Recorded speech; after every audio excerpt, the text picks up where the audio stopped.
இன்றைக்கி நம்ம தக்காளி சாதம் செய்ய போகிறோம். தக்காளி சாதத்துக்கு 5 தக்காளி நல்ல பெரிய தக்காளியாக கட் பண்ணி எடுத்து வச்சுருக்கோம். எடுத்து வச்சுட்டு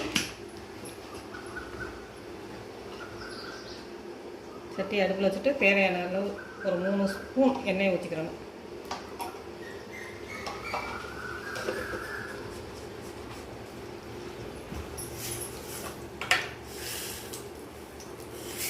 எண்ணெய் காய்ஞ்சது கொஞ்சம் கடுகு,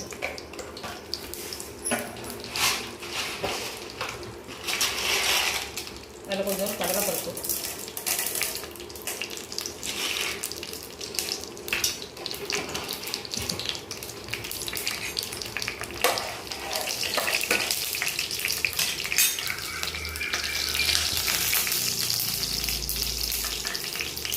கருவேப்பிலை,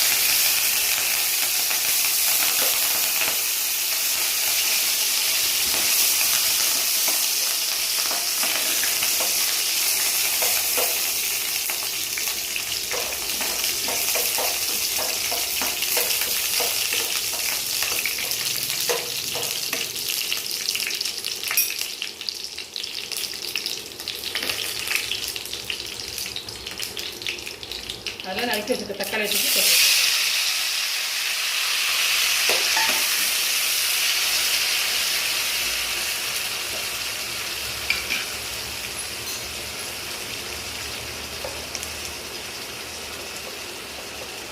அரை ஸ்பூன் மிளகாப்பொடி,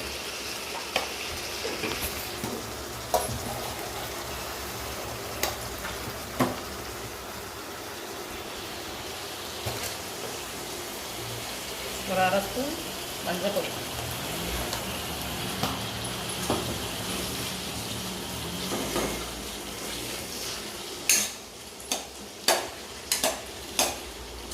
போட்டு நல்லா வதக்கிட்டு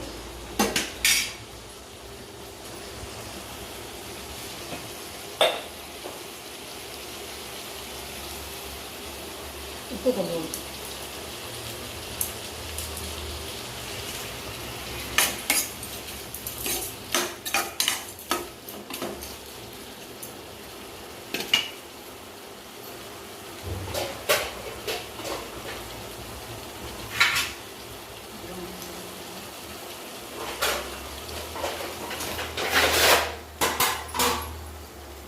கொஞ்சம் நேரம் மூடி போட்டு மூடி வச்சுருவோம்.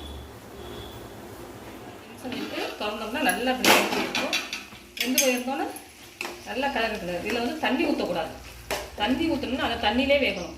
தண்ணி விட்டு அது நல்லா வெந்து வரணும். அந்த எண்ணெயிலே தண்ணியிலே அப்போதே சீக்கிரம் கெட்டு போகாமல் இருக்கும். மத்தியானத்துக்கு சாப்பிடுறது கொஞ்சம் லேட்டாக சாப்பிட்டாலும் இது கொஞ்சம் நல்லா கெட்டு போகாமல் இருக்கும். இப்போ நல்லா வெந்து வந்துருச்சு. வெந்து வந்தோன்னே மல்லித்தலை போட்டுக்கோங்க.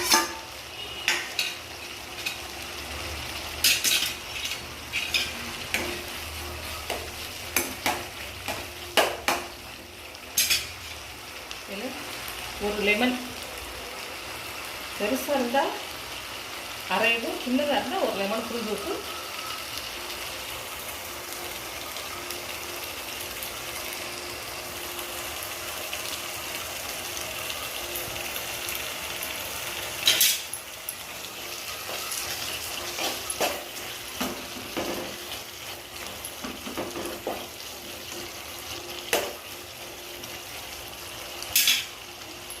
நல்லா கிண்டி இந்த மாதிரி இறக்கிட்டு வந்தேன்.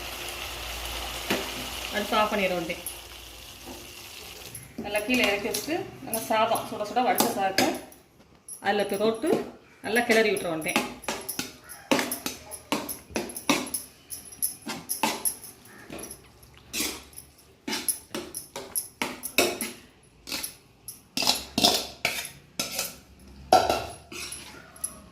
இன்னைக்கு நான் ஒரு 3 பேர் சாப்பிட்ற அளவுக்கு செஞ்சுருக்கேன். இப்படி செஞ்சு கொடுங்க. இது சீக்கிரமும் செஞ்சிடலாம், நல்லா டேஸ்ட்டாகவும் இருக்கும். அது இப்போ அவசரமாக பிள்ளைகளுக்கு செய்யணும், சாப்பாடு ஏதோ செய்யணும், என்ன செஞ்சு கொடுக்குறதுன்னு தெரியல அப்படின்னா இப்படி செஞ்சு கொடுத்தீங்கன்னா டக்குன்னு வேலை முடிஞ்சிடும். நல்லாவும் இருக்கும், நல்லா டேஸ்ட்டாகவும் இருக்கும். ஒரு நாளைக்கு செஞ்சு பாருங்கள், எப்படி இருக்குன்னு பாருங்கள்.